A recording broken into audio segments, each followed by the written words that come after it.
Welcome. Welcome. We will be recording this event, so if you have any discomfort with that, do feel free to turn off your cameras. And welcome to our Emerging Media Community of Practice event. I'll start by giving our land acknowledgement. So it's UBC and it's EML. So it's the UBC and UVic who are hosting today. UBC Vancouver is on the traditional, ancestral, and unceded territory of the Squamish people. We'd like to acknowledge that you're joining us today from many places near and far, and acknowledge the traditional owners and caretakers of those lands. Please do feel free to talk amongst yourselves and introduce yourself in the chat channel. We're in webinar format, so if you have any questions, feel free to put them into the Q&A area. And we'll be beginning in just a second. A brief introduction to the Emerging Media Community of Practice. For those who are new to it, it started in 2018 as EMCoP, and is a place for researchers, educators, and practitioners who share interests in emerging media and immersive technologies together. Our meetings tend to be collaborative and have been hosted by a range of different institutions and companies in the past. We tend to meet monthly on a Friday near the end of the month, and the three main purposes behind this organization are to provide a forward-looking forum in which we share current projects and bring expertise to forecasting and shaping the future of this area, to provide a stimulating environment where we can solve concrete challenges in and around immersive technology in relation to education and research, and lastly, to provide a strong network that brings opportunities to collaborate across different communities that care about the role of emerging media, such as virtual augmented reality in education and research. With that said, it's my pleasure to introduce my co-host, Yvonne Cody, computer science professor at University of Victoria, adjunct professor at the Center for Digital Media, and visiting professor at Northeastern University. Yvonne, I'll let you take it away and introduce the amazing people who you've gathered together for us today. Thank you so much, Daniel, and thank you everyone for coming today.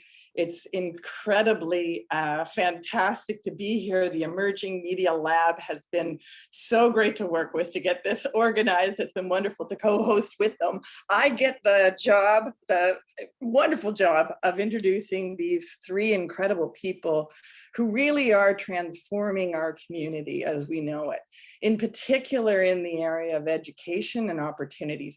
That's why we went for limitless possibilities to infinity and beyond, because I think you're going to get the sense that it's through great collaborations that each one of these panelists is really making big transformations in what we do. And I'm not just talking about, multi-institutional efforts. I'm talking about really getting designers, engineers, industry, fine arts, supercluster projects, the Indigenous Matrix 4 Lab, and of course I could go on, but I won't because we got to get the party started here. But the new pathways to education, just as one example, that I can tell you that brings you three panelists together and why I'm so grateful. We're going to run a new course called Storytelling in XR that's coming up. And I'm really excited about it, but there's no way that we could do this course without collaborating across people like Loc, who really helped us identify the need for this in industry and how we could do it. David, who has been teaching interactive storytelling at UVic forever and transforming this over to XR is going to be so exciting. And last but not least, Charla, because as a computer scientist going in to try to teach something like this and to try to open new pathways for people to enter this kind of education for creative technology, I've seen Charla in panels for years in this community telling me about the importance of design and teaching me about design, but I couldn't do it myself. So having her workbook to be able to bring it to students in the classroom is really going to make a big difference. So that's just my own story with these three panelists, and everybody, you'll have connections to these panelists with your own work and the way that they inspire you. But I'll kick it over to Charla, who is a principal design manager at Microsoft, who is going to give us a journey in thinking in 3D.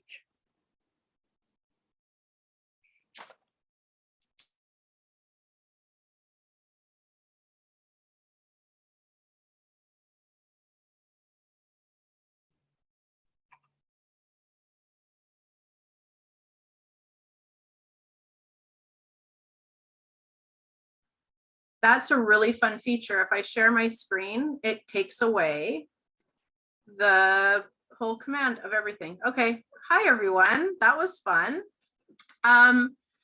Thank you for the lovely introduction, Yvonne. I really appreciate it. I'm so happy to be here. Today, I just want to share around what's happening today and how the industry is having to make that transformation, from 2D to 3D.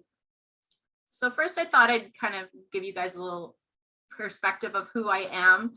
I'm a principal design manager at Microsoft. I'm an author, researcher, and storyteller. I've been focused on 3D experience for about 10 plus years, but inside of technology for over 25 years. My true passion is obviously to invent, using true stories, design through experimentation, and to create products that empower others to imagine what is possible. So after a couple years working at Microsoft, shipping Office 365, and then working on Fresh Paint, 3D painting app, I was brought into a project where I was working on a consumer robot for Bill Gates. So how crazy is that? And it was that imposter syndrome. That's how did I get here? I'm just a designer. I didn't go to MIT. What do they want me to do here? But once I finally saw that design deserved to be there, that I deserved to be there, is when I fell in love with bleeding edge technology, creating new patterns and paradigms and worlds for the user, and creating new ways to interact with technology. I still have one of the robots in my basement. I need to bring it out to Yvonne or someone and see if we ever could get it working again, or we'll just have to make him a planter, I think. This is a quote from one of my peers back in the day, 10 plus years ago, when we started working in a thing that became HoloLens. And this is exactly how I felt. I felt as though I jumped into the driver's seat without knowing how to drive the car. We had no device, we had no idea the constraints, we had no idea what we were getting into. And this later became HoloLens. For example, when we were working on HoloLens, we had no idea that there would be such a restricted field of view on the first version. And we had been creating all these experiences that would be, a little bit more immersive. And so suddenly we're up against engineering and the device and the capabilities. We're up against this problem. And so through testing and innovation, working with engineers, one of the things we realized that 3D sound was the best way to direct the user to around the space. So I think that's just a really good example of how we all have to work together in these new innovative spaces. So my first holographic app was a consumer-based Skype type experience where someone could call through a HoloLens to a laptop, and then that laptop could draw into someone's world and teach them how to do something. What was interesting about this app, and still to this day, it is the only app that is maintained through HoloLens 2. It's now called Remote Assist. And it's being used in factories all around the world, with the ability to help train and fix equipment. So people don't have to travel anymore, but they can get in context help in the world. And then it went to space, which again, another moment of how did I get here? How do I translate my 2D thinking and 3D thinking? The next thing I was on was Skype, VR, imagining the futures of meetings and gatherings, which was a very different type of world. I moved up home to Vancouver, started working on Paint 3D and taking models and how to manipulate them through a 2D screen, which then brought us into an AR type world of bringing those 3D creations into the world around you. I then started working in VR again in Groove Music, visualizing what music would be or could be like inside of a VR type of experience. Now I thought I'd just share my last project with you. It's Dynamics 365 Guides, and it'll show you a bit about from where we got of not even knowing what the device was to creating this. What's really important to me about this story that you'll see here is it was a true story that I found being on the factory floor with people that were new employees. So we spent a lot of time doing ethnography and really figuring out, because right now it's all about our environment now. How is this environment? What is this environment? These environments are very loud. Suddenly I can't use sound as we used to do before to direct the user. So I'll share this video and I hope you enjoy it.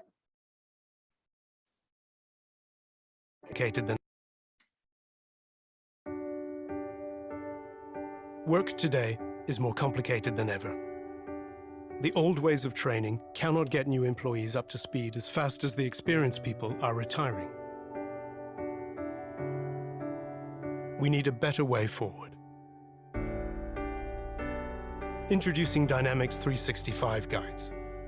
Simple step-by-step instructions are easily written on a PC, and then holographic parts and icons are simply picked up and placed on the machine where the work is happening. From day one, employees are often expected to get work done, but the complexity can be overwhelming. Now, employees can learn by doing. This is a tool that works with existing processes, allowing a manager to get the right guides to their people. The instructions move with the employees, pointing them to the tools and parts they need, showing them exactly where they need to apply them. Employees get up to speed faster, with fewer errors and more confidence. A simple glance moves them through the instructions, meaning their hands are free to do the work. They can learn at their own pace without having to rely on other workers around them. The overall experience is comfortable and intuitive. For the first time, a manager can see detailed information about how the employees are working and how their skills are growing. This makes continuous improvement faster than ever before. All of this helps employees make the complex simple, so they can learn and adapt faster and organizations can stay competitive.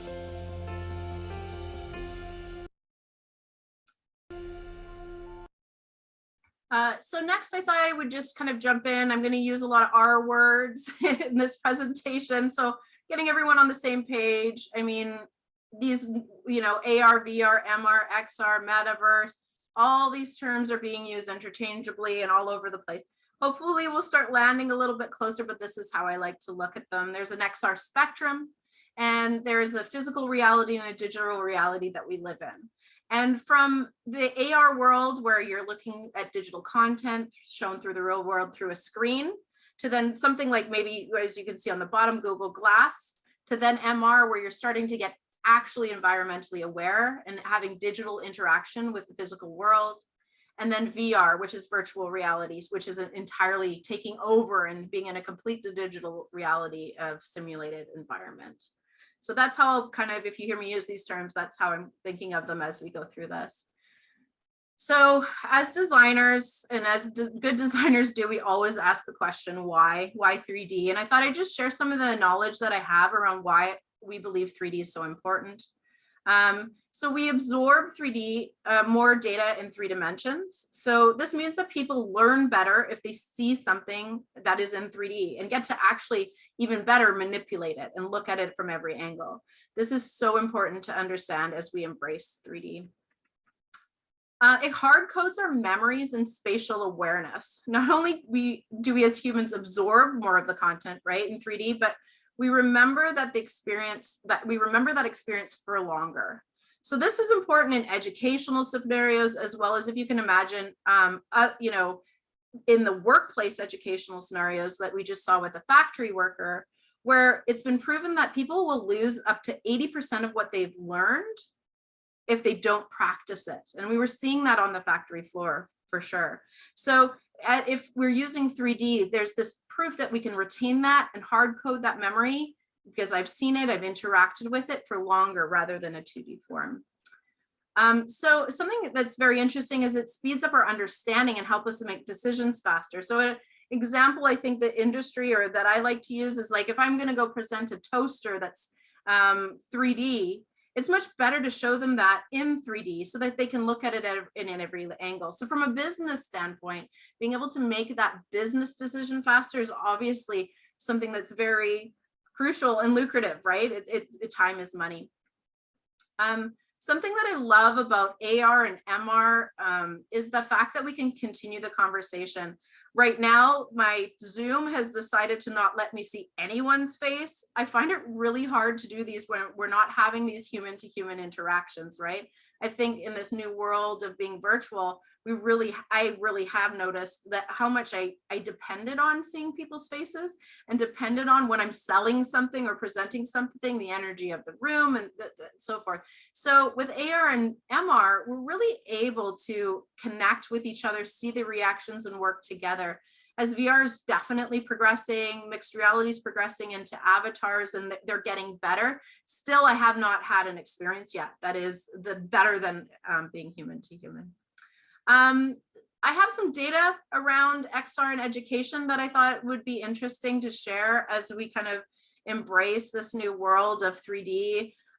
So a research company called Superdata reports that annual VR revenues in 2018 reached 3.6 billion. VR and education is predicted to be a $700 million industry, or I think that should be $1 billion. Sorry about that. Education is expected to be the 4th biggest sector for VR investments. And 97% of students would like to study a course in VR.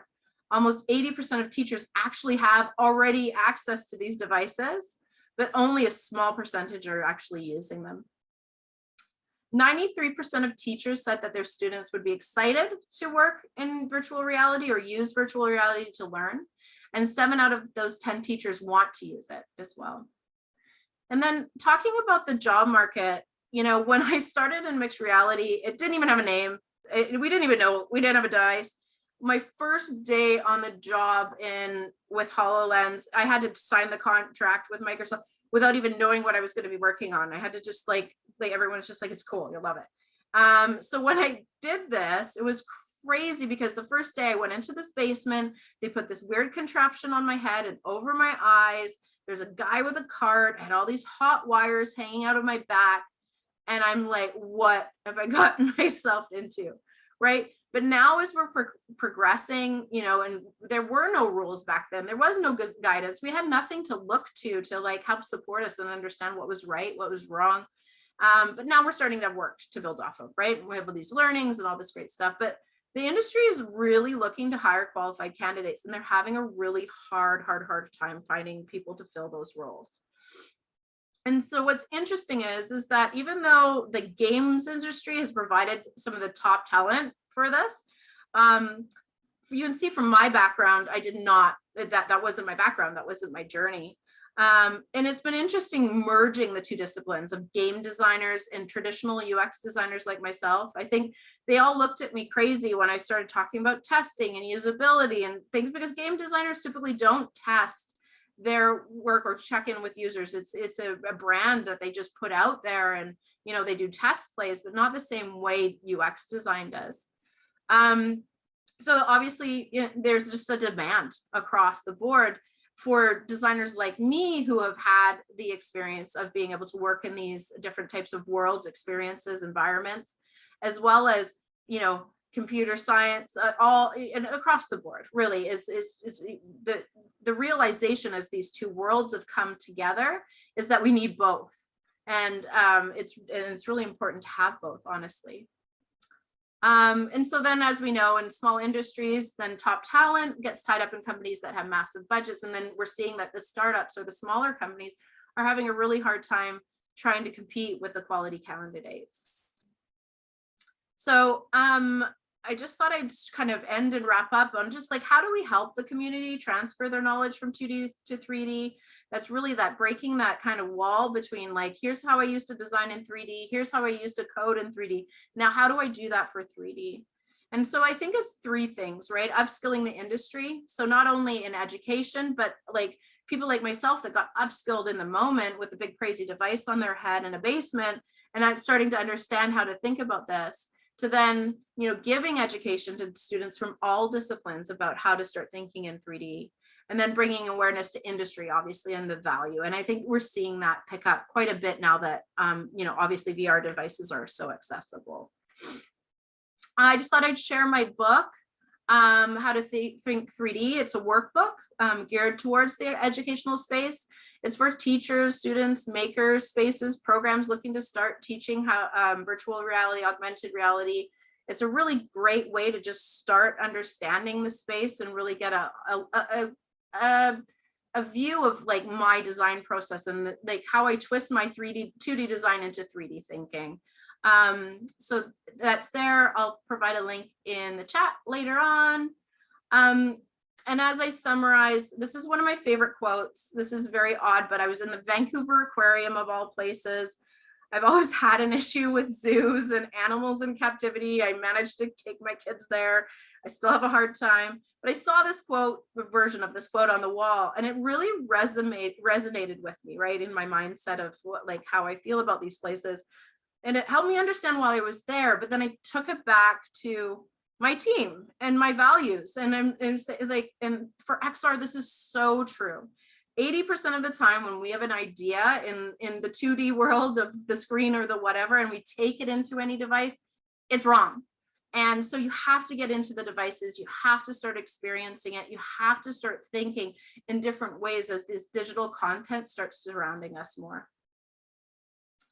So I love this picture. This is a picture I also use in my non-presentation life, in my team and everything. I think a lot of teams look at how to design something feature by feature, but they don't think of the complete experience.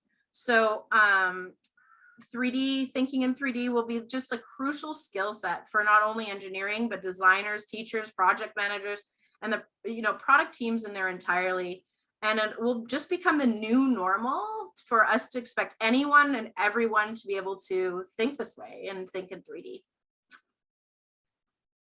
And I think I got in time, Yvonne. I hope I did. So I tried to speed it up a bit at the end, but thank you. Thank you. Thank you.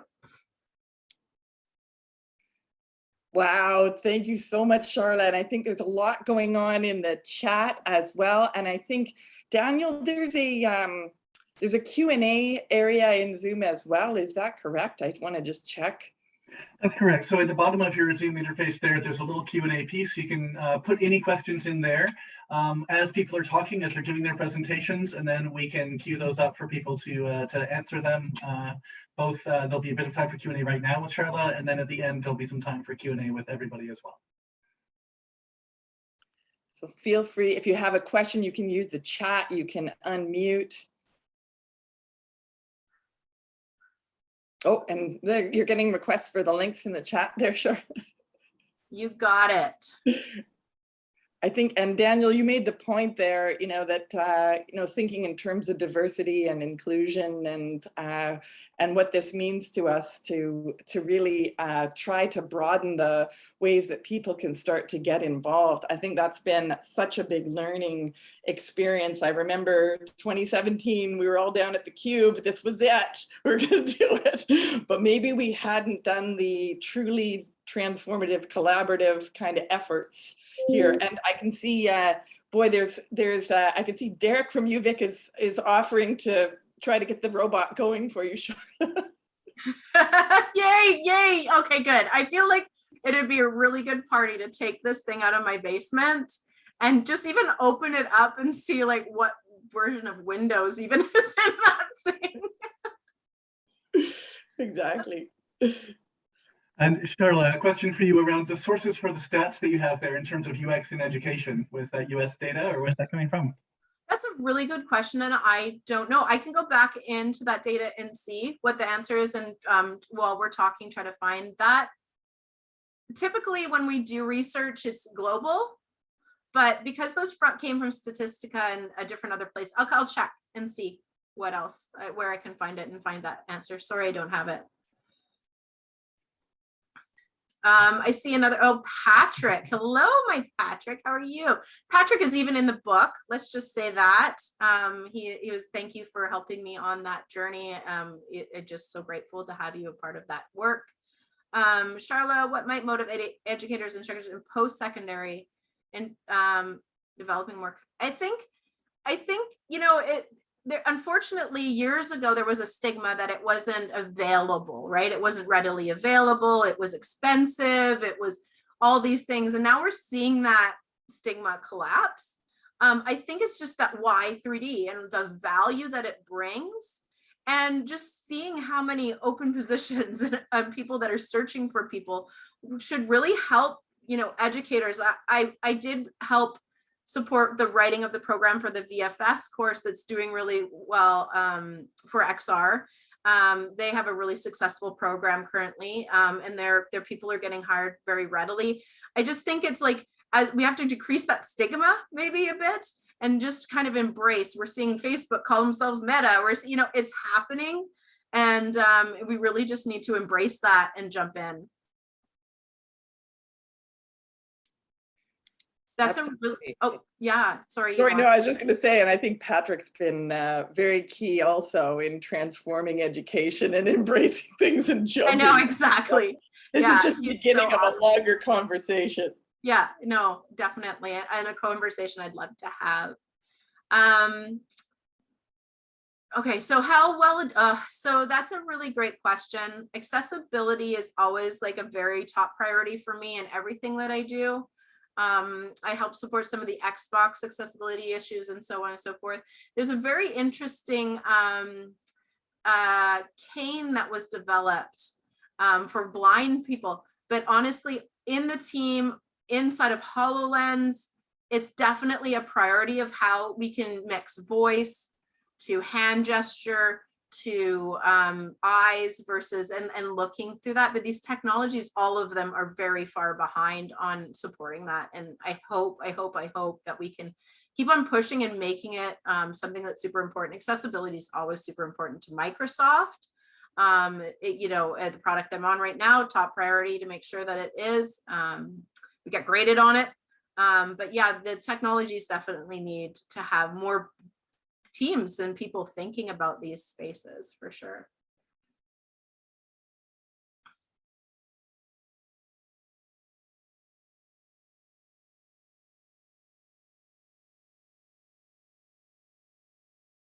I think there's another question in the the privacy and safety, ethical considerations, all those things are very central, I think, to I think as an industry, we are very much, embracing. There's a chapter in the book all around safety and support of these things. It's very important it's very important that we as an industry, that we've been talking about this race to the metaverse, right? And was it going to be China? Is it going to be, Facebook? Is it going to be Amazon? Is it going to be Google? Whatever. And in that conversation is, how ethically do we build a space in a completely digital environment to make it safe, and how do you design experience with HoloLens and so forth?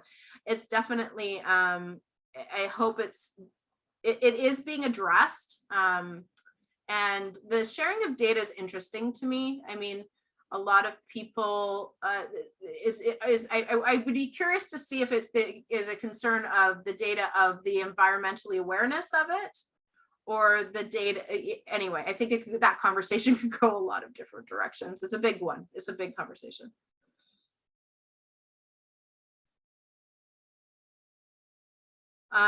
Intrigued in the impact this technology will have on events, symposiums, shows. Could you tell me more about recent and relevant use cases? I think through COVID in general, it has pushed the need for higher quality digital interactions like avatars and like, all that good stuff. So I think impact is hard to determine from my perspective, I guess, because I'm not really in that space. Like, I don't know how it's impacted that, but you're definitely seeing people embrace the consideration of having these digital experiences within VR to be able to feel like you're there, and experience it like you were, because you can't be there because of COVID. So it's definitely pushed a lot of these technologies faster and further. I would bet that when COVID happened, a lot of companies took that opportunity to look at what they can be doing and how they can be doing it differently. So it's impacted the teams working on the work, I'm sure, to make those experiences more human, for sure. Thank you, Nick. Nick is amazing. He is part of my book world too. So I'll maybe put your info in there, Nick, too, if anyone's interested. How has technology involved in filming shows like Mandalorian or Ted Lasso impacted? Yeah. So this is a really good question, Rob. So I have to admit, because I am the biggest nerd on the planet and I'm surrounded by the best amazing nerds on the planet, one of the first things we did was put Princess Leia into a hologram before we cared about anything else. But it impacted us in a negative way. You look at Iron Man, you look at all these things, and we thought, oh my gosh, we're going to be surrounded by all this content and it's going to be amazing. And we all pictured ourselves, doing this. And one of the key learnings that I have in a holographic space as well as a VR is that I can't forget my 2D design principles. And those 2D design principles is simple, right? Hierarchy, being able to make it beautiful and responsive, lead them down the path rather than giving them too much information. So of course we did these huge panels of information. We did put them into usability. It was too much. It was too much for all of us. I think eye strain, just understanding the overwhelmingness of these new technologies and being inside of them as well can, it's interesting. It corrupts our usability sometimes because people are so overwhelmed by even seeing their first hologram that we can't get true data on the thing that we're trying to show them to test. But it definitely, movies affected us negatively because we all thought we would want to do it. But I guess positively, we, tested, rapidly iterated and figured out it wasn't the right situation for our users in these cases. And so we started to turn to more choosing your own adventure, following the paths, bringing content up more fluidly. So when you look at something, you would bring it up versus always having it up all the time. So, there's a lot of ways as you design 3D experiences to think about those types of things, and that are super important. Awesome questions, and we're going to save more questions for the panel at the end, if that's okay. And I think there are really big connections between some of the questions that have just been asked and our next speakers as well. So I'm going to turn it over to David, who's a wonderful colleague at UVic, who has written an amazing grant that only a writer could write. That is a bid for an XR studio, a production space in Victoria. I'm really grateful to be working with him on it. And I think the story that he's going to tell and the vision for some of the things that a couple of people brought up, hopefully will be connected here. David and I started to talk about, with Derek, who's also on the call, these transdisciplinary programs that we could possibly have in education, because he's in fine arts and I'm in engineering, and we could possibly work together on these kinds of initiatives. That was back in 2017, and we're finally getting to it now. So I'm really grateful, David. I know that you're finding your presentation here. Thank you so much. Great. Can you see it okay now?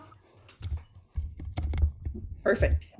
Fantastic. Well, that was an amazing presentation, Charla, and I've got to admit, it's a little intimidating following a global leader in 3D design with my somewhat feeble Google slides here. I was tempted to just toss them in the trash rather than share them. I'm used to using words and storytelling, so that's what you'll get here. But I think there's a lot of hopefully interesting connections. And I first want to just acknowledge that I'm speaking from the traditional territories of the Songhees, the Esquimalt, and Wasanich peoples here in Victoria. And I think that's really important to the vision of what we're going to be talking about here at the CCXR, that these virtual worlds that we create do intersect and are embedded with our physical worlds and lands and bodies and peoples and histories as well. So I'm going to be talking about blended realities, what we've described as a future of co-creation across virtual and physical worlds at the Canadian Centre for Extended Realities, which is the academic title. I prefer to think of it, how to make the metaverse metaverse. So just quickly, My background, I'm the director of the Digital Storytelling and Social Simulation Lab at the Department of Writing in the University of Victoria. Feel free to drop me a note at any point. I'm really interested in interactive storytelling, how to tell better stories in an interactive medium, how to help other people tell better interactive stories. I've also got a background in utopian studies as well, so thinking about building better worlds, both in virtual spaces and in real spaces. But my original background is actually as a journalist, so I want to kind of walk you through the what, where, when, who, and then especially the why and how of what we've described as the Canadian Centre, or maybe better, Canadian Centres for Extended Realities. And this is, first of all, is the what. So we've got a $6 million grant application through the Canadian Foundation for Innovation to hopefully, fingers crossed, build an extended reality research and digital arts facility that will kind of join fine arts and engineering as partners at the University of Victoria with this kind of linked sequence of different studios, all connected within UVic and beyond through the BCnet Advanced Network, the high-speed fiber optic network that connects institutions and research centers in the province. What? Well, one, we just spoke about The Mandalorian. That got us all exciting. We've got filmmakers and actors and theater designers in our program. So thinking about kind of building a virtual location studio with the whole kind of 270-degree cyclorama of LED screens. And that allows us to move beyond kind of green screen technology using the Unreal Engine and actually kind of film these sequences in real time, but providing access to kind of artists and independent filmmakers to this high-end equipment to experiment both for traditional filmmaking and XR productions as well. A full-scale, room-scale motion capture studio using Vicon technology that again will allow both engineering faculty to explore kind of their specific research interests, but also open it up to fine arts faculty to think about the creative potential of these tools in their different arts areas.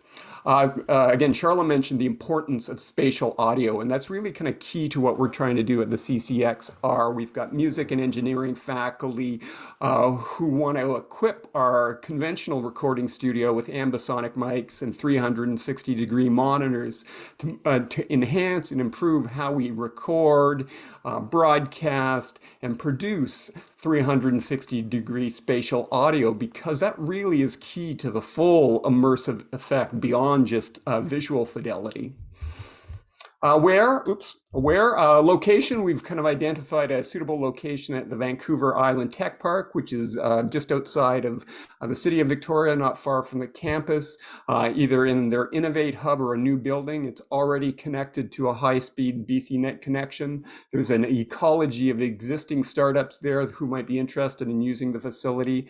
It's right next to Camosun College, which has plans to build a future conventional soundstage that would attract Hollywood and streaming services, and it's also adjacent to the Victoria Makerspace that has a fabrication lab and digital equipment that would prove useful to this facility. Timeline, well, we've got our grant in, we're doing a business plan, a feasibility plan to see what kind of market demand, and by the spring of 2022, we hear whether we're successful or not, and whether we can kind of implement this infrastructure. But in the meantime, we've established an operations center at VITB to begin to extend the collaborations that are already happening between the artists and the engineers here at UVic. So quickly, who's involved? Well, at the core, there's a core of 10 UVic faculty members in fine arts and engineering and computer science, myself in writing, Carrie Newman, who's an Indigenous artist, Mo Bradley, who works on VR filmmaking, Kevin Kerr, who's a Governor General's Award playwright who works in introducing VR into theatrical spaces, Kirk McNally, an expert in spatial audio, Kelly Richardson, who designs room-scale immersive digital installations and wants to extend that into XR. Brandon Hayworth, who's an expert in digital simulations, particularly crowd simulations using motion capture technology. Soumya Somanath, who works in XR for arts applications and other applied applications. And you met Yvonne, who's just like the hyper connector in the kind of powerful engine that's been driving a lot of these collaborations already. And finally, George Sinatakis, who works between, is cross-listed in fine arts and engineering and is an expert in computer audio technologies. And this would allow us to kind of fully integrate the smaller, discrete research and creation labs that already exist at our university into a more coherent whole. But more important than that is kind of thinking about this as one hub in a larger kind of network of partners and users. And that includes other departments, research centers, faculties at UVic who have an interest in getting access to XR technologies to expand their work.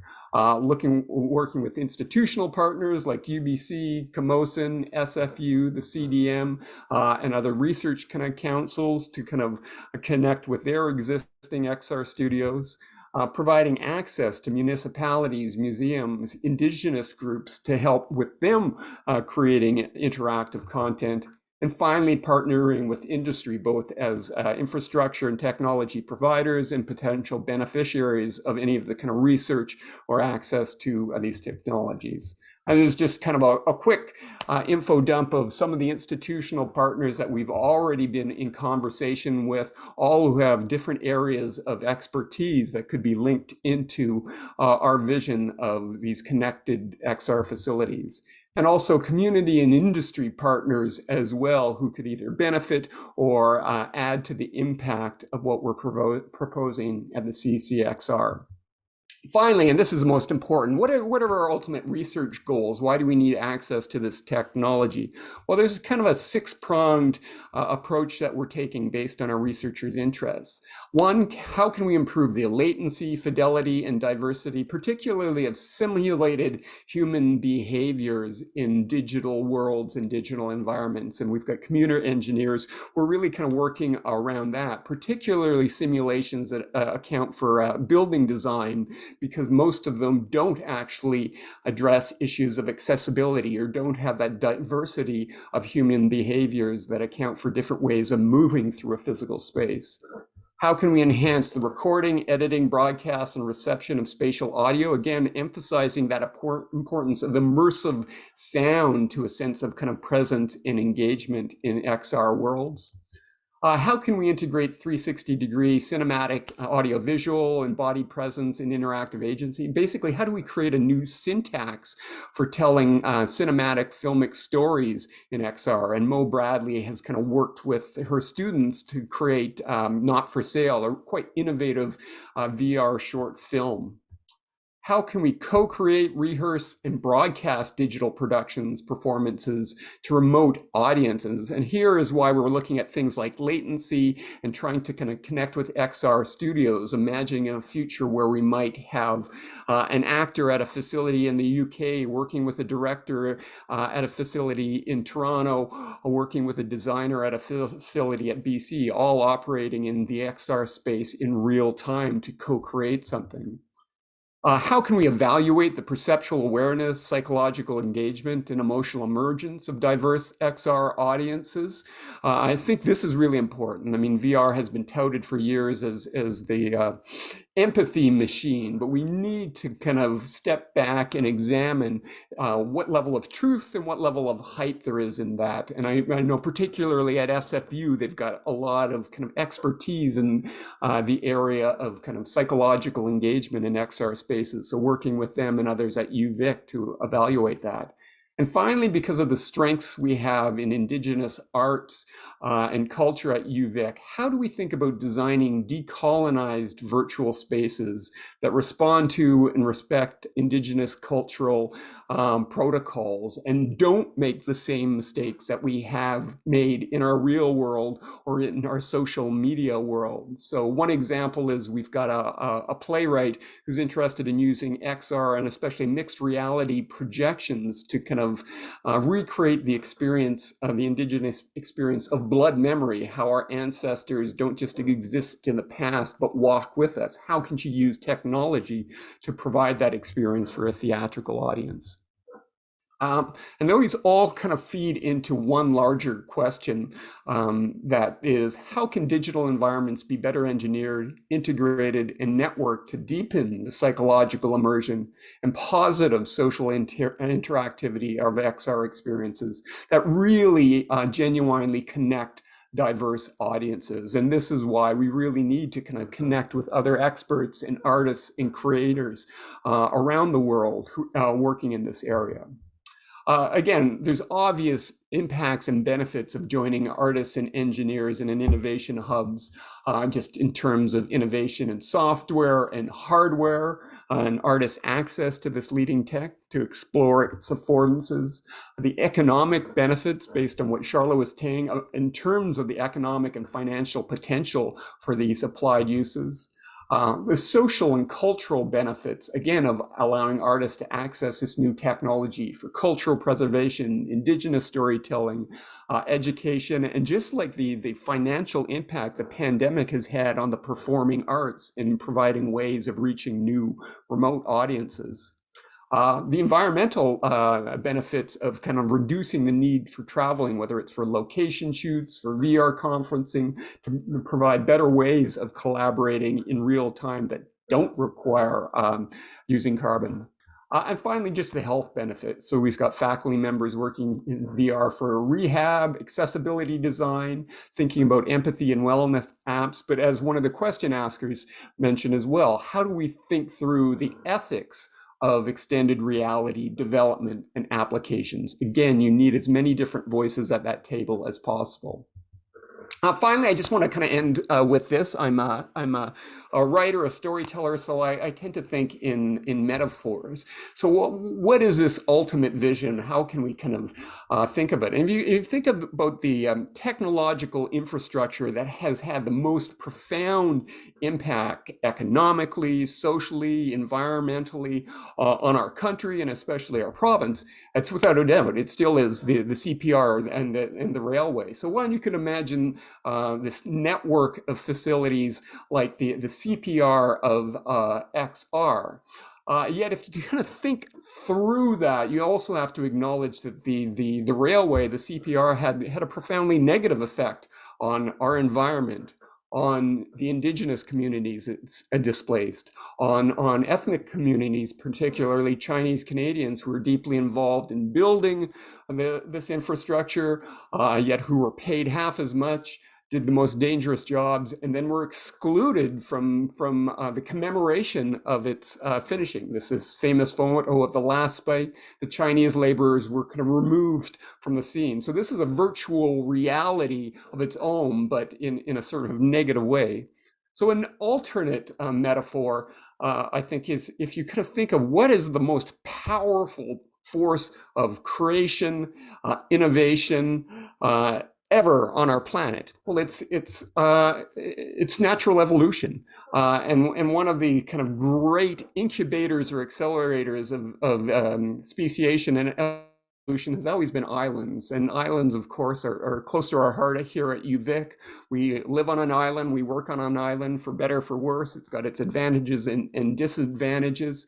But islands as a kind of source of innovation are absolutely kind of vital, but only if they can also be kind of connected and made more diverse through other connections. So I'd like to kind of end with this vision of the CCXR as one island in a larger archipelago of extended reality facilities that includes partners in BC, across Canada, around the world, in industry, in institutions, and in the arts.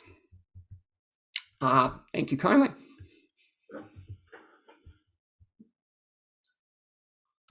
Fantastic, David. Thank you so much. So we can use the Q&A area if you have questions. I just want to, I've worked with David, of course, and I was going to say, this is a network of facilities connected through BCNet. I never had the word archipelago. That is amazing. And I know we have people from UVic on the line as well.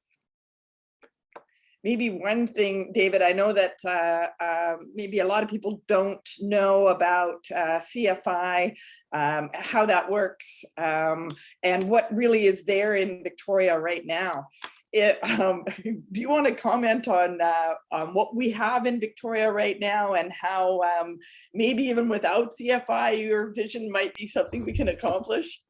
Yeah, absolutely. We don't absolutely want to be kind of relying on that. We already have kind of established kind of expertise both at UVic and quite a thriving digital media community on the island with kind of companies like Cloudhead and Hinterland Studios, and also kind of locally as well, places like Race Rocks and Lamazoo, who are all kind of working in this space as well. So even if the CFI doesn't go ahead, I think absolutely we want to kind of pursue this vision of figuring out how we can all kind of work together more and kind of share our areas of expertise. And for me, the excitement is providing kind of artists both within the university system, but outside, with access to these technologies before their kind of use cases get narrowed down to explore their different kind of potentials. And I know we're going to hear a lot about that from Loc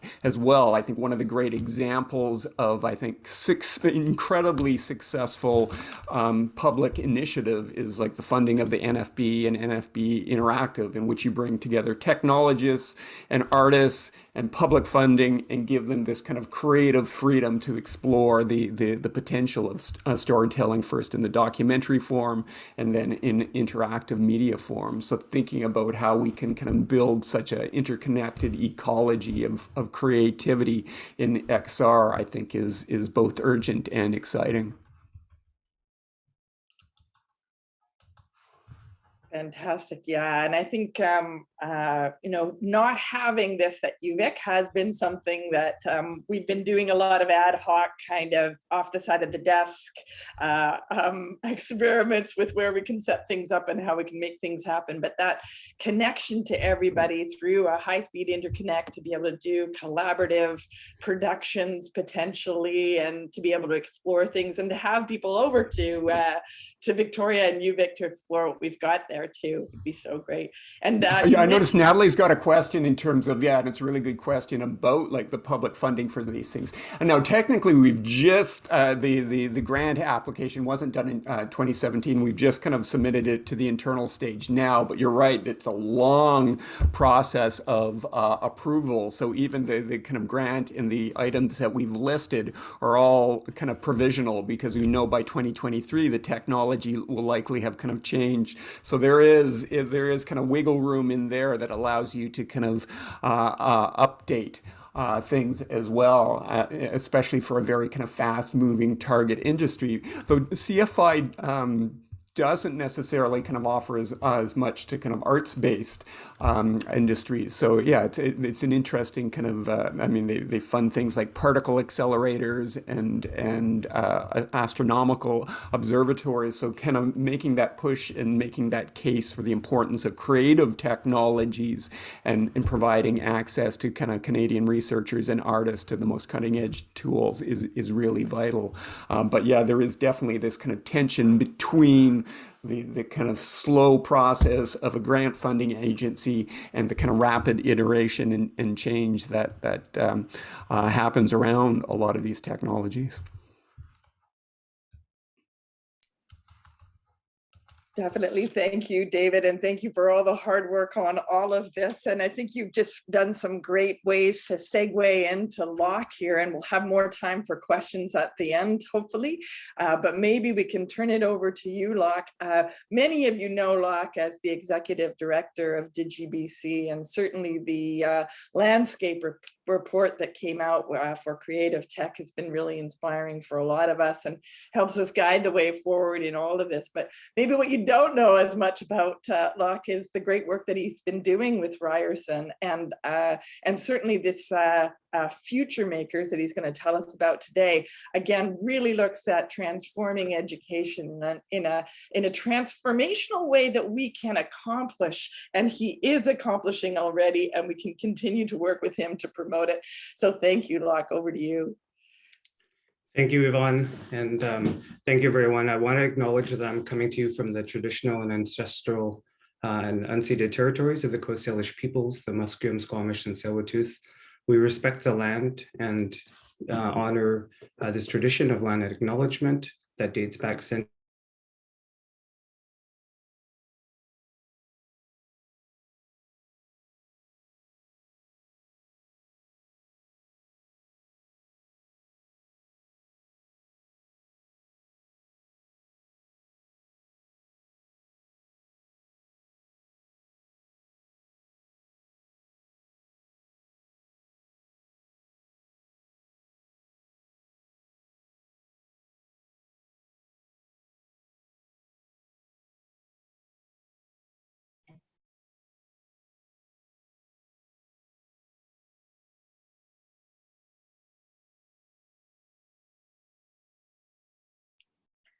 I think we might be having some technical difficulties right now with Loc. Hopefully we're going to get him back here in a second. Maybe we can open it up for a couple more questions if people have them. You can be using the chat if you like. And yeah, people are saying, well, I thought it was just me. Maybe again, we'll have more questions hopefully at the end, but Charla or David, if you have any other things that you want to be able to address in the questions that have been coming up or anything that's happened in the chat, feel free. I'm here for more questions if that is exciting, for sure. Charla, can I ask you a question? Uh-oh, maybe. I was thinking this was going to happen. I just actually quit Microsoft, and I'm going to go take utopian studies because I'm so jealous. It doesn't pay as well. Yeah, but I want it.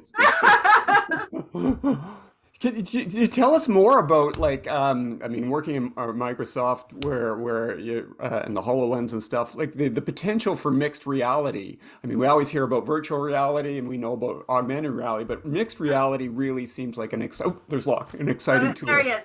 Well, we'll talk about that after, but for sure, I'd love to have that conversation. Yeah. Absolutely. Back over to you, Loc, if that's okay. Yes, my apologies. My computer crashed and rebooted right at that moment. So I think you heard my land acknowledgement right before it crashed. And so I just want to share my screen and start the presentation. So thank you for having me. When I first planned to work on this, I just making sure you can all see my screen. Yeah. And as you know, I'm the executive director of DigiBC and the co-founder of NFB Interactive and the NFB Digital Studios and CBC Radio 3.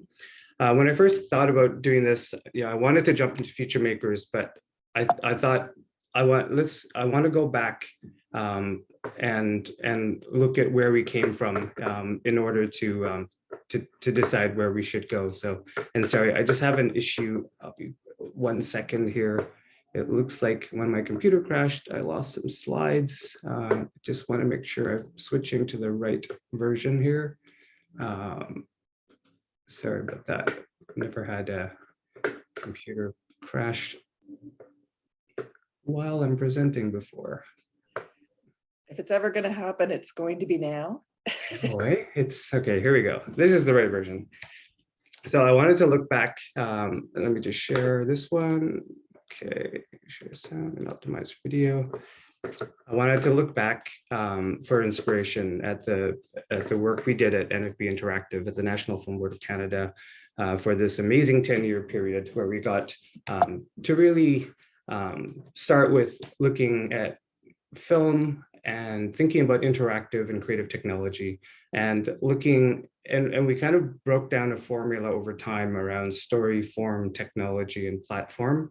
I'll share this the deck after, so I won't go into all the fine details of our far-flung theories from that time, but I'm going to show the example of how we applied this to the work we did. And as you can see here, we had to merge a lot of different processes from the film processes to web development to agile app and product development.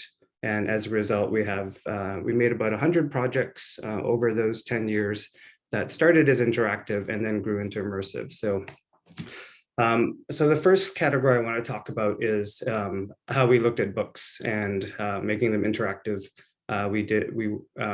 This example is taking a linear story and providing a linear visual user experience. So I'm just going to play a little clip here from a project called Welcome to Pine Point that came out in 2011.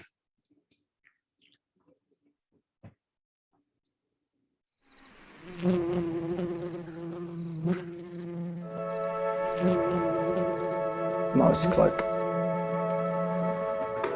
Tab 579. Click. Mouse click. Backspace 10. Pine Point was the first place I ever went alone. I was 9, living in Yellowknife, and went there for a hockey tournament. I don't remember much. The 45-minute plane ride, those giant propellers, the rink's blue lobby, and that's about it. This isn't the plane. My team's not on it, but it is Pine Point, around the time I was there. My family left the North when I was 10. We moved to Regina, and I became that kid who got A's and F's. The guy who didn't look forward to the day things would change. My name is Mike Simons. One night last year, I went online to see what had become of Pine Point. Turns out, Pine Point isn't there anymore. Really? The website I found was called Pine Point Revisited. This is what it looks like. Plenty of images of people and enormous trucks, big holes in the ground. It was a mining town. This isn't Facebook. The photos have scratches, wrinkles, and dust. They reminded me of my own family album. My dad died in 1999. When I try to picture him, I don't see him. I see photos of him. So I'm just going to keep moving on here. Thank you. Sorry that my camera on my computer is not working, but I think you can see me now from my phone. So yeah, so moving on. So we started with interactive books and photo essays, and we moved on to longer form around the interactive documentary. So in this example, we work with linear audio story, such as a podcast, and we built a free roam world for the story to exist in. So it's a project called Bear 71 that we produced in 2012. And interestingly enough, in 2017, we partnered with Google to re-release it in WebVR, timed with the release of at that point, the Daydream VR headset and the Pixel phone. So I'll just play a little clip from it so you get a sense here. It's a project about how we look at the world through the lens of data and science, and also about surveillance. And it's about the disconnect between humans and animals and technology. That snare had a breaking strength of 2 tons. The dart was full of something called Telazol, brought to you by Pfizer, the same people who make Zoloft and Viagra. The next thing I know, I'm wearing a VHF collar and I have my own radio frequency. They also gave me a number.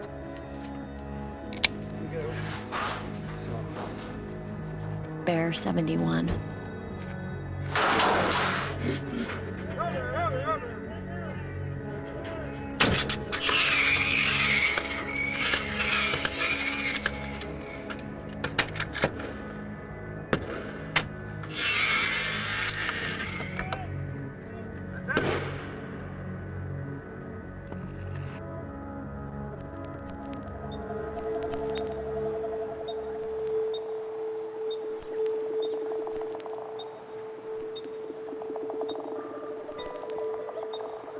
Banff National Park in the heart of the Canadian Rockies.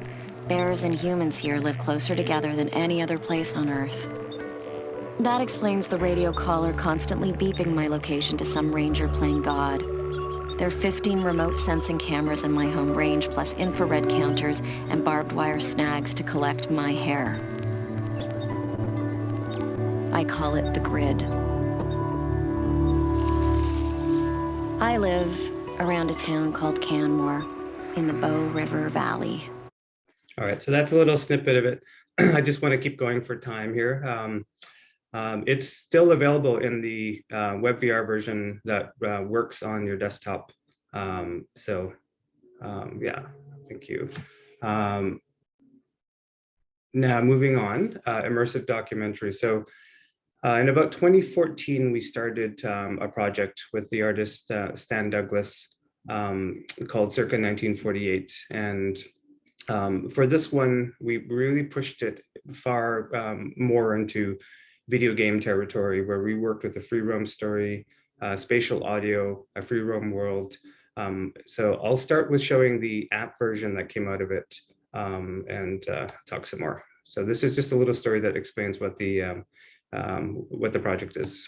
We're standing very close to the house here, and this ended up being Vi's Chicken and Steak. And right next to it is the storehouse and storeroom for the restaurant. And that's that little red building right there. Oh, so it's still here. Yep. And that's one of the only buildings left standing at Union near Maine, near what used to be Vancouver's most vibrant neighborhood, Hogan's Alley. It's the idea behind a brand new app, Circa 1948, being showcased this week at New York's Tribeca Film Festival by Vancouver artist Stan Douglas and the National Film Board of Canada. It's taken 5 years to create this digital recreation of Hogan's Alley. It's a project about two places that no longer exist in Vancouver from 1948 post World War II. But at a larger meta level, it's about how history repeats itself. What brings you to the hotel? I've been told there's a reprobate bookkeeper here. Oh, I don't know about that. You don't know Percy Wallace? The free interactive app also reveals the inside of the second Hotel Vancouver in 1948. You can hear conversations between bad cops and waitresses, old radio shows, even returning soldiers and their families living in the hotel. It was torn down by the Eaton family a year later. Now it's the site of the new Nordstrom's. So you're right on that cusp of massive change. And floating in the background is the first ideas of the expressways, the highways and the freeways. So I think it's a perfect time to capture an element of this city that we forget about. Hogan's Alley was ultimately bulldozed to make way for the Georgia and Dunsmuir viaducts, and now those viaducts are likely coming down, and a new community will eventually pop up here, possibly similar to one circa 1948. Randy Neal, Global News. So the art you just saw in there, we worked on for a total of 5 years, and it was built on a render engine by someone local, Kip Kierwood, who I had the pleasure to work with also when we worked on the Immersive Web Working Group at the W3C. Now, we took this project, and at the time, headsets weren't doing it for us. So, and caves have been around for a long time, but we wanted to just try it in an immersive installation. So we launched the project at the Tribeca Film Fest. It was part of SFU's 50th anniversary, as well as Illuminato in Toronto for the following couple of years. So I'm just going to show you a grainy iPhone image of the experience. So this is the box that we built it in. It's like a 12 by 12 by 12 box cube that we use projectors and Xbox Connects to map your body and skeleton. And this is just a quick shot of a scene. I'm walking behind one of our producers with my iPhone. Well, take a step back there, Perkins. Go there, easy. Just take another step back. Who cares? That dog got rabies or something. I guess he doesn't like you much. Can't say I care too much for him. Yeah, he doesn't like you. He doesn't like some people. Stupid. Whoa, now you're insulting him.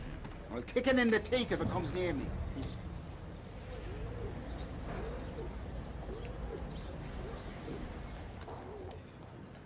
So you can really see how immersive we can be, with a combination of content and even lower res graphics. So with what we could do at the time. So I'm still really fond of this project. And the last NFB example I wanted to share was one done out of the Toronto studio that combined immersion and theater and documentary. So it's a linear audio story, interactive documentary, and it had live actors. And it has a nice little video clip. I'll let it play on its own. It's called Draw Me Close.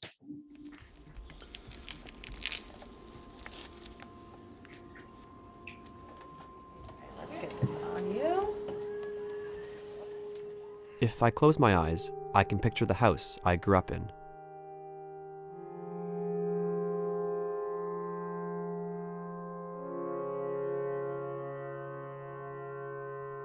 I walk up to the front door, grab the doorknob, turn it, and walk in. And everything is just as it was in 1993, when I was 5 years old.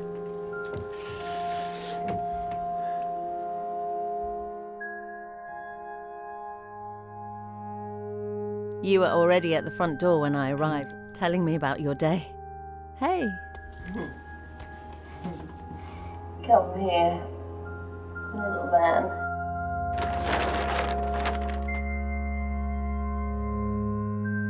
Draw whatever's in your heart, I tell you.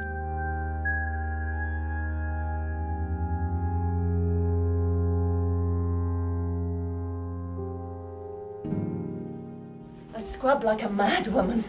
You can see that I'm scared. You didn't realize I could get so scared, and I can see you're scared too.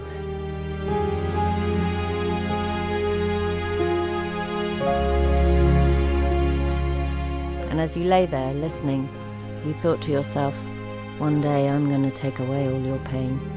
One day. It felt so real, like I was actually a part of it.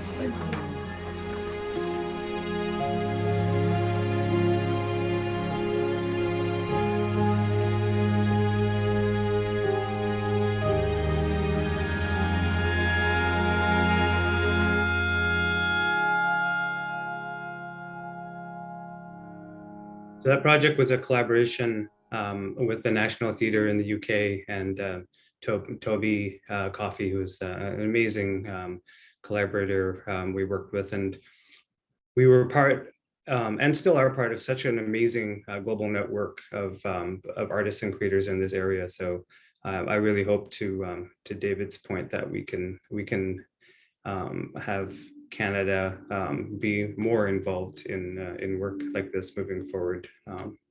So now I'm at the GBC and I've been here for a year.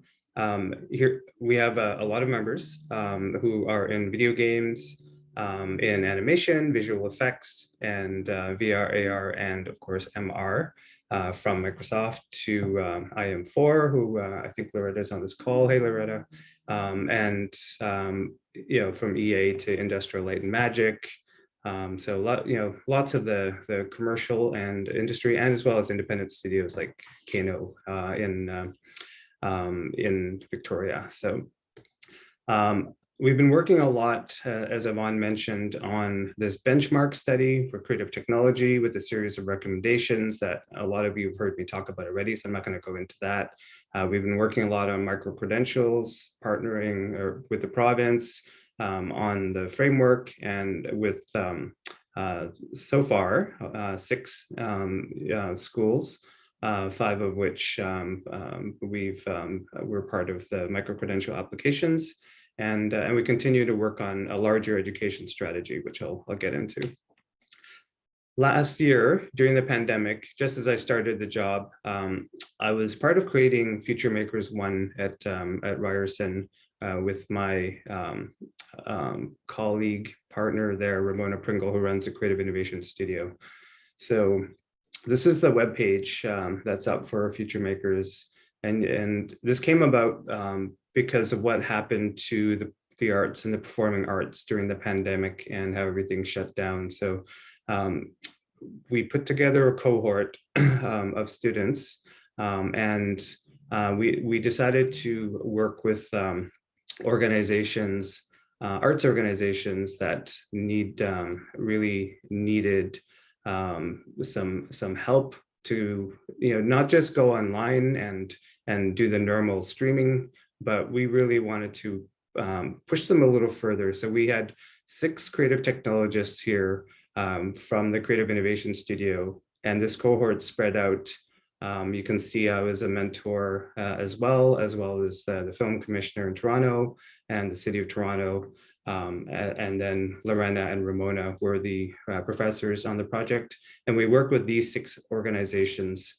So Canadian Live Music, Galleries Ontario, Toronto Pride, Fringe Fest, and we embedded our creative technologists in them. We worked through the challenges, but through it all, I really pushed one objective, which is try and imagine your art form that you represent if it were invented today in the age of the internet, social media, and spatial computing. So the one example that I want to share that came out of it was the Toronto Fringe Fest.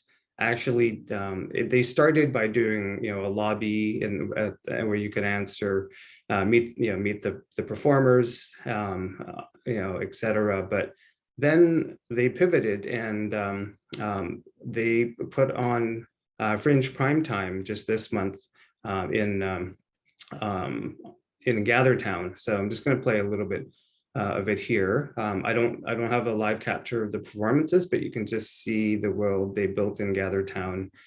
So we're just going to go into St. George's Station here, and in the station, you'll see there's different shows that are set up and information around each show. So it's the beginning of for a 2D experience, for something built by one intern. All right, Ellen built all of this by herself and worked with the Fringe and the different shows. So some of it was live video performances, some of it were I think audio performances. So yeah, so I just I was very happy to see this kind of exploration happen. So under such tough circumstances for the Fringe Festival. So that was last year. This continues until for the next few months, but now we're trying to figure out where we go next.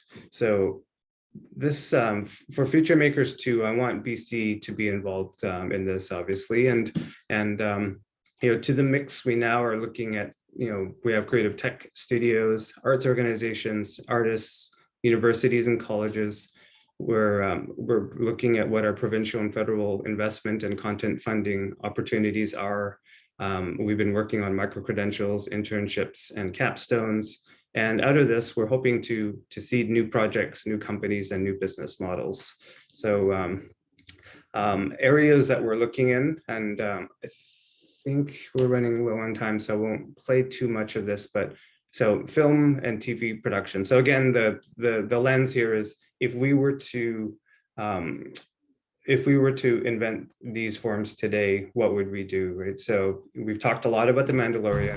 Play a little clip just so you. Part of what's been fun about collaborating on The Mandalorian with Lucasfilm and Disney is that we have been able to see through a few technical innovations and a few firsts that I think are going to have a lot of impact on the way television and movies are made moving forward. In partnership with ILM and Epic, we have put together a system whereby which we can have game engine, real-time render, and video wall technology coming together to create a backdrop for the big, beautiful world of Star Wars. The volume is 21 feet tall, it's 75 feet in diameter, run by 7 machines, pumping the visuals onto the screen that's being created in pre-production and can be on the screen within 24 hours of being finaled. It's incredibly impressive when you first walk out there because it completely surrounds your peripheral vision. And you really quickly forget that you're indoors and you're not out on some planet's surface. It feels like a real three-dimensional environment surrounding you because it is a three-dimensional environment. you can allow your key creatives to all make decisions together so that the shots are captured entirely in camera, which allows for a better performance. And what was so exciting about this is by bringing those people together, things started to click, and we started to realize, well, let's not just do green screen and interactive light. If we're going to design the whole set and game engine ahead of time, maybe we could have some in-camera effects. Everything in the volume is designed to both light the actors and to be a background that we can directly photograph. So you end up with real-time final pixels in camera.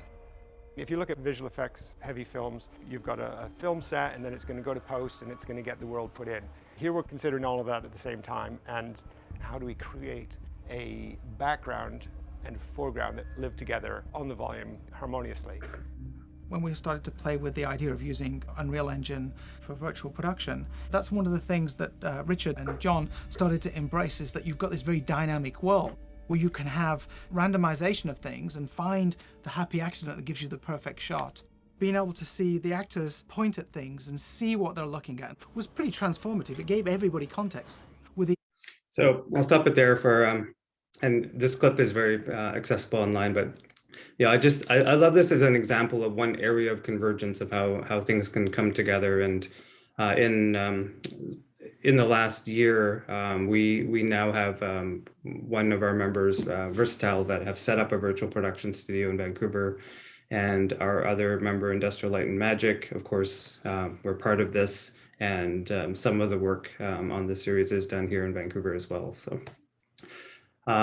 Film festivals. We've seen film festivals move online during the pandemic, and there were some great lessons learned out of it. The IDFA, International Documentary Festival in Amsterdam, Sundance.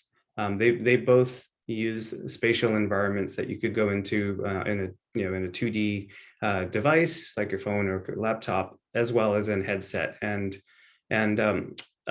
I was particularly surprised by how well it worked at Sundance. I got to see friends that I normally would only see once a year if I went to the film festival. We would enter these circles together, our video cameras would turn on, and we could actually have conversations with our avatars and with our real faces and voices. So, and as you can see here, they had way more audience, of course, than the event that normally you would have to fly to Park City in Utah to attend.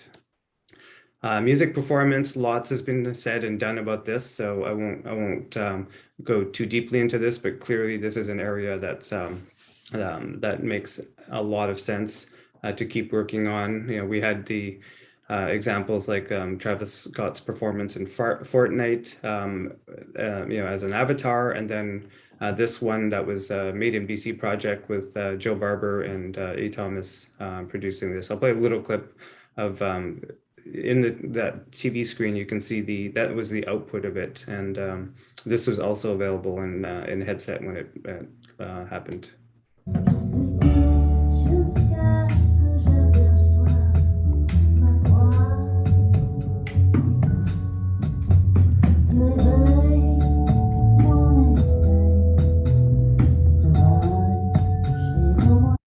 Anyway, so, and then dance, I won't play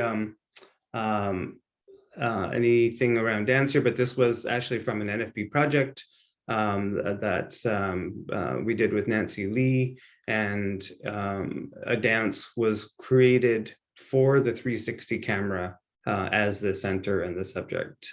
So that was, I think, the beginning of some potentially very interesting explorations that can be done. And then opera, one of our new members, Renaissance Opera, made this project where the producer and founder loves video games, is an opera singer, and yeah, is just a very creative person. And so Debbie made this this prototype in the last year.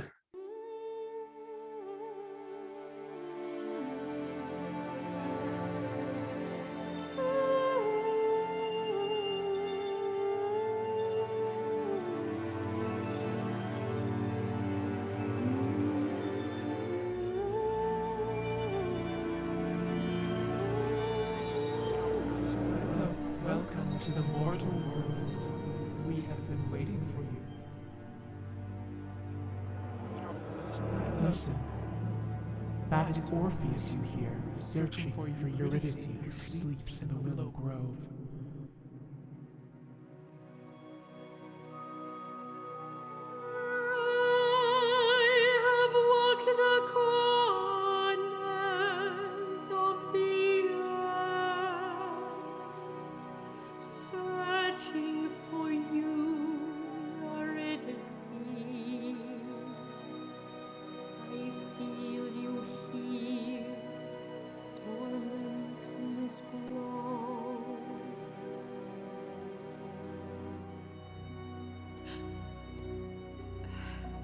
I should have known you'd find me. We can't ever escape the fates. I know you guard Eurydice in this grove. Let me show you that our love is true. All right, so I'll stop it there. You can also see this online, but this is a fully interactive story where the outcome doesn't happen without your involvement. And it currently for Quest, although they are trying some great experiments right now with live actors, live streaming. So the characters are performed live and respond live in their tests. So yeah, where should we go next? So Future Makers National, that really is the hope that we can add BC this year and keep growing what we're doing. We're part of the Canadian Interactive Alliance nationally as well. So we're working with a lot of our counterpart associations across the province. And you can see I added in here at the end that new venues online and in person obviously is the big thing right now. We've worked on in-person venues a lot, but online with everything that Facebook, now known as Meta, is doing, obviously is causing a lot of stir. But on that note, I had the pleasure to be part of the Immersive Web Working Group alongside the tech giants. We were the only content organization there at the NFB at the time. And so I'm a big proponent of open source, open standards, and for us to continue to consider using the web and WebXR and be, we are going to use Unity and Unreal and other tools to build apps that are by nature walled. They don't have to be, but they are for the most part right now. And it's just something that's, this is for a whole other conference, I know, in discussion, but I just, we know that privacy, data rights, and accessibility are things that actually are strengths that we can consider as we're designing and developing our projects. As we found that out when we were writing the WebXR spec, that by tackling accessibility at the onset, it was actually an advantage because there were a lot of parallels with low bandwidth for people in remote communities, people that economically may not have the same CPU and GPU power on their computers, et cetera. So with that, I know we want some time for questions, so thank you. Here's my contact info. If you want to get in touch, I'm more than happy. Thank you. Thank you so much, Loc, and thank you to all of our panelists who are transforming our community here. That was just a fantastic event. We've got some, I think, questions that are coming up in the Q&A, and I really wanted to also, before I have to go, I wanted to give a big thank you to the Emerging Media Lab, the community of practice, Saeed and his team, and Daniel, of course. Thank you so much for making this all happen. I look forward to having more conversations. This is just the beginning. We had a limited amount of time today, but please feel free to use the Q&A or unmute and ask some questions. The future is so bright, limitless possibilities to infinity and beyond. Thank you all again. Thanks so much, Yvonne, and thanks for the University of Victoria for co-hosting this event. It's been wonderful to hear Loc, David, Charla from each of you. We'll open things up now for a couple of questions if folks have any, and we'll also stop the recording. The formal time will be done in just a moment, and we can give a little bit of time for folks to continue discussion both in the chat and here.